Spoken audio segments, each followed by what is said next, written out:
امریکہ ایران مذاکرات اسلام آباد پر دنیا بھر کی نظر۔ امریکہ اور ایران کے بیچ اسلام آباد میں ہونے والے مذاکرات پر دنیا بھر کی نگاہیں ٹکی ہوئی ہیں۔ امریکہ اور ایران کے درمیان بات چیت کے نئے دور کا آغاز ہونا ہے۔ فریقین کی جانب سے ایک دوسرے پر الزام تراشیوں سے باہمی اعتماد کا خسارہ ظاہر ہو رہا ہے۔ خبروں کے مطابق یہ بات چیت اسلام آباد کے ہائی سیکورٹی زون میں ہوگی۔ 2 دنوں کی تعطیلات کا بھی یہاں اعلان کر دیا گیا ہے۔ ذرائع کے مطابق وفود کی سطح پر مذاکرات طویل ہو سکتی ہے۔ اس مذاکرات میں امریکہ کی جانب سے نائب صدر JD وینس اور دیگر لیڈران شامل ہیں۔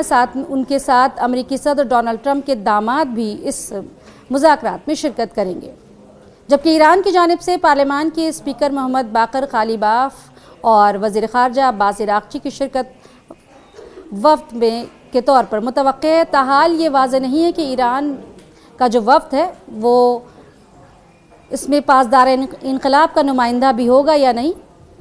یاد رہے کہ باقر غالیباف IRGC کے سابق کمانڈر بھی ہیں۔ اس مذاکرات کے جو ایجنڈا اختلاف اور امیدیں ہیں وہ کیا ہے، ہم آپ کو بتاتے ہیں۔ مذاکرات کی میز پر ایجنڈا کیا ہے؟ ایران کی 10 نکاتی تجویز میں دیگر مطالبات کے علاوہ آبنائے ہرمز کی نگرانی، مشرق وسطی سے امریکی افواج کے انخلا اور ایران کے اتحادی مسلح گروپوں کے خلاف فوجی کارروائیوں کو روکنے کا مطالبہ کیا گیا ہے۔ لبنان پر الجھتا ہوا معاملہ بات چیت کے مرکز میں بھی ہے۔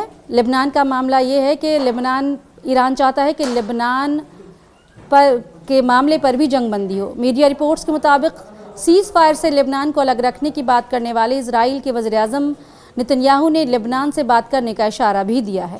انہوں نے یہ بھی کہا ہے کہ بات چیت کا محور حزب اللہ کو غیر کرنا اور اسرائیل کے ساتھ امن پر مبنی تعلقات کا قیام ہے۔ خیال رہے کہ ایران نے واضح کر دیا ہے کہ لبنان میں جنگ بندی کسی بھی معاہدے کے لیے لازمی شرط ہے۔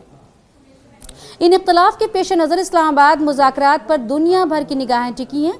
اگر پہلے دور کی بات چیت میں مثبت پیش رفت ہوتی ہے تو اس کے خطے کے ساتھ ساتھ عالمی سیاست اور معیشت پر بھی گہرے اثرات مرتب ہوں گے۔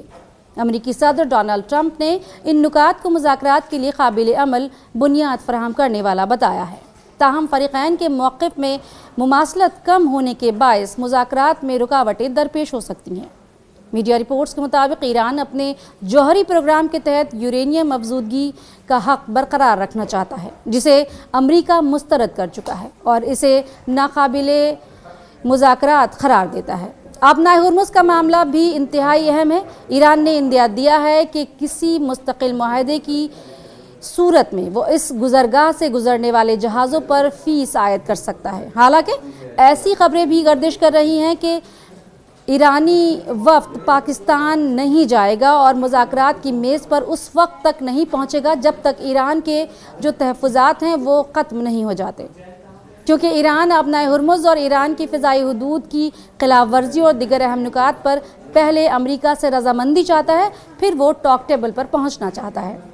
ایرانی وفد کا پاکستان نہیں پہنچنے کے پیچھے سیکیورٹی بھی ایک بڑی وجہ ہو سکتی ہے، کیونکہ ماضی میں امریکہ نے قاسم سلیمانی کو بھی مذاکرات میں بلا کر راستے میں ان پر حملہ کر کے انہیں شہید کر دیا تھا، اور شاید یہ وجہ بھی ہو سکتی ہے کہ ایرانی وفد کے پاکستان نہ پہنچنے کی۔ اب دیکھنا یہ ہے کہ ایران اور امریکہ کے درمیان پاکستان کی ثالثی میں مذاکرات پائے تکمیل تک پہنچتے ہیں یا اس بار بھی بات چیت کھٹائی میں چلی جائے گی اور امن کی بات پھر ایک بیان بن کر رہ جائے گی۔ آپ اس بارے میں اپنی کیا رائے رکھتے ہیں؟ ہمیں کمنٹ سیکشن میں ضرور بتائیں اور دیکھتے رہیں ہمارا چینل نیوز 18 اردو، اور مجھے دیں اجازت۔ خدا حافظ۔